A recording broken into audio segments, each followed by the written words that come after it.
C'est une famille de 8 enfants. Et mon père, des 8 enfants, c'est le seul qui ne s'est pas marié à l'église. Il a complètement réfuté l'éducation religieuse qu'il a eue. C'était, voilà, ma mère et mon père, quand ils se sont rencontrés, c'était vraiment des petits rebelles. Et c'était pas du tout possible de se marier à l'église. Aucun de nous trois, parce qu'ils ont eu 3 enfants ensemble, mes parents, aucun de nous trois n'a été baptisé. On n'a pas du tout été élevés dans la religion. Alors que mon père, lui, il avait une éducation religieuse. Ma mère, pas du tout. Mes grands-parents maternels, c'est pas du tout des religieux. Pourtant, moi, depuis que je suis toute petite, j'y pense, je lui parle, je prie à ma manière. Je me sens reliée à lui, je me sens en connexion, mais sans avoir de dogme précis, sans avoir de religion, Je me rappelle que quand j'allais en vacances chez mes grands-parents paternels, donc la famille plutôt catho, ils m'emmenaient à l'église, je posais beaucoup de questions sur Jésus, etc. Il y avait beaucoup de choses que je comprenais pas, parce que vous savez, la Sainte Trinité, c'est un mystère. Donc il y a des choses que je ne comprenais pas, qui sont complètement abstraites encore aujourd'hui. Comment penser un seul Dieu, 3 personnes? Ça veut dire que la Trinité est en même temps indivisible et inconfuse. Eh bien, c'est impensable. Indivisible, c'est-à-dire que lorsque le Christ est mort sur la croix, il y avait le Père et l'Esprit Saint. Et en même temps, comment dire, c'est un seul Dieu, 3 personnes, et saint Augustin le dit très bien, le Père n'est pas le Fils n'est pas le Père, l'Esprit Saint n'est pas le Père. On peut comme ça combiner les 3 personnes divines. Et il est bien évident que quand je dis ça, c'est ça qui est compliqué. Je ne crois pas au trithéisme. Trithéisme, c'est croire en 3 dieux, le Père, le Fils et le Saint-Esprit. Et je ne crois pas non plus au monadisme. Le monadisme, c'est dire, oh, le Père, le Fils et l'Esprit Saint, c'est la même chose. On change, voilà. Mais rationnellement parlant, ben c'est pas possible de comprendre, quoi. On ne peut pas maîtriser, et ça je l'avoue. Donc en fait, c'est pas que je refusais Dieu, je refusais la religion, mais pas Dieu. Ce qui semble aberrant maintenant, mais je pouvais pas m'accrocher à une doctrine religieuse en fait. Ce qui m'a aussi choqué, voilà, j'ai une petite sœur qui est décédée à l'âge de 25 ans. J'étais présente quand ça s'est arrivé et ma mère voulait absolument que le prêtre vienne parce que c'est la tradition, il fallait que le prêtre vienne pour bénir le corps. Je suis allée jusqu'au séminaire, aller à côté de l'église, et quand j'ai sonné, bon, au bout d'une demi-heure, le prêtre est enfin descendu. C'était l'heure du repas, je veux bien que c'était le soir. Mais quand je lui ai dit pourquoi je venais, il m'a répondu qu'il n'y avait pas urgence. C'est vrai qu'il n'allait pas faire de miracle, il était décédé. Et l'extrême onction c'était terminé, c'était une mort brutale, donc il n'y avait pas de problème. Mais le problème c'était le fait qu'il n'y avait pas urgence parce que elle était décédée. Il y avait urgence peut-être pas pour ma soeur, il y avait urgence pour ma mère. En fait, je crois que c'est le clergé qui m'a un peu rebuté. Donc après, ne connaissant pas du tout l'islam réellement, c'est petit à petit, en fait, c'est à côtoyer en faculté des personnes d'origine, de confession musulmane, qui m'a poussé par curiosité, en fait. J'ai essayé de comprendre le comment de la chose. Alors moi je suis d'origine italienne, mes 2 parents sont italiens de la vallée d'Aos, c'est la Savoie italienne, et ils m'ont transmis la foi du charbonnier, leur catholicisme romain, et auquel j'ai adhéré jusqu'à l'âge de 28 ans. Et à l'âge de 28 ans, je me suis converti à l'islam. Pourquoi? Parce que depuis que j'étais gamin, j'avais toujours le sentiment qu'il y avait quelque chose de commun dans les différentes religions. Et à l'âge de 28 ans, je me suis intéressé, j'ai voulu étudier à l'université les différentes religions, et j'ai accroché très vite sur l'islam, en l'espace de quelques cours d'islamologie. J'ai décidé de me convertir à l'islam, à la fois parce que j'y ai trouvé nourriture pour le cœur et la raison, pour aller un peu vite, mais aussi parce que je n'ai pas vu de rupture avec ma religion précédente. Pour moi, je considère que l'islam est la suite du judaïsme et du christianisme. Et donc, à partir de là, j'ai rajouté un étage à ma fusée religieuse, mais sans pour autant renier ce que j'étais avant. Sur ma carte d'identité, j'ai 2 prénoms.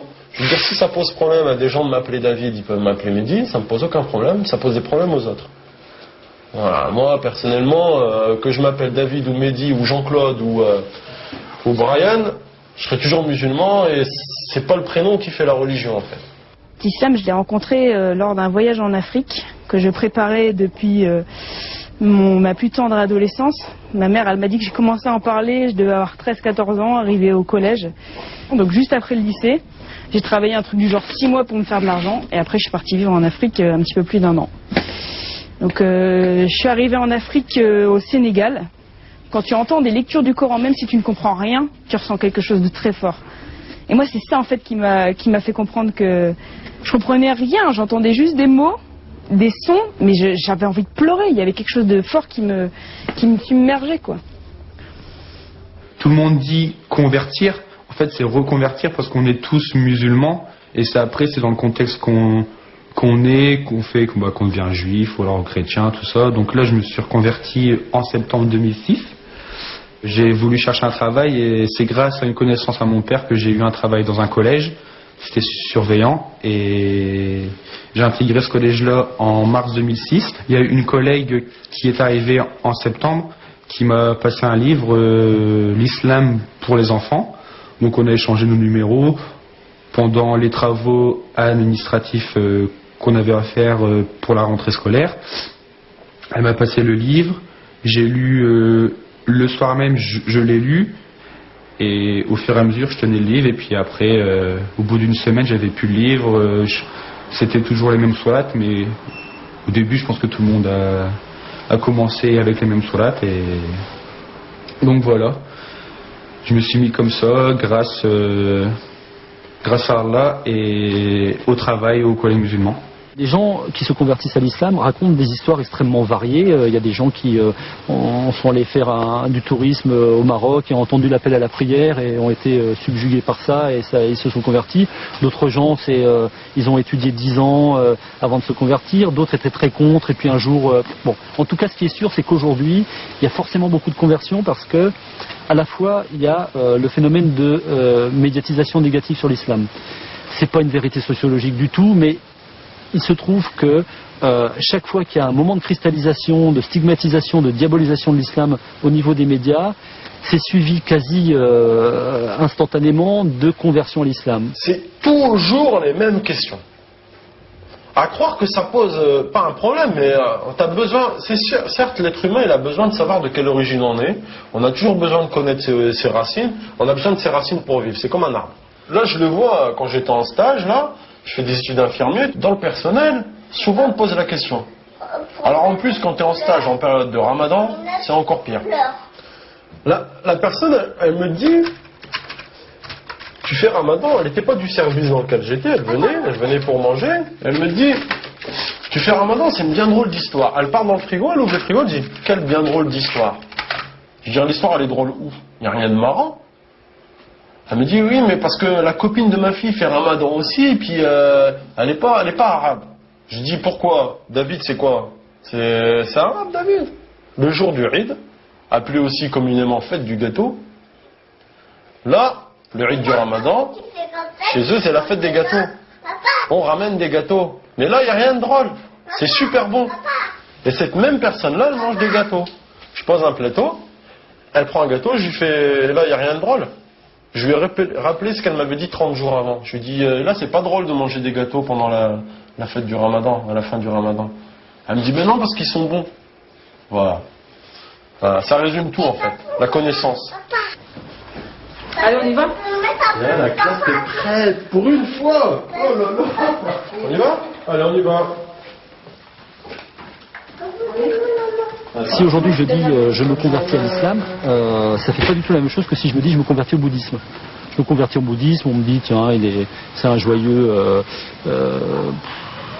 il va dans un truc zen, un peu soft, c'est assez exotique mais bon pourquoi pas.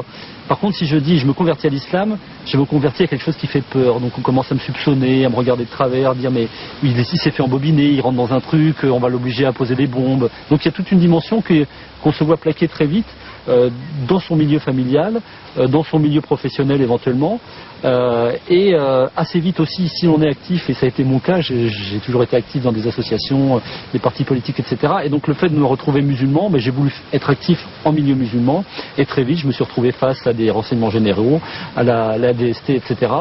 Et moi qui essaye de ne pas voler un centime quand je fais ma déclaration d'impôt, je me suis retrouvé du jour au lendemain avec le sentiment que j'étais hors la loi, que j'étais quelqu'un qui faisait des choses pas bien, et c'était une curieuse impression. Et se rajouter à ça en plus, tous les discours sur l'islam en France, qui donnent le sentiment que l'islam n'est qu'une religion d'étrangers faite et vécue par des étrangers. Et donc ça m'a donné en plus le sentiment d'être une espèce de migrant culturel. Et du jour au lendemain, j'étais plus français, j'étais plus de cette culture, j'étais ailleurs, et j'étais en plus dans un ailleurs inquiétant pour mon entourage.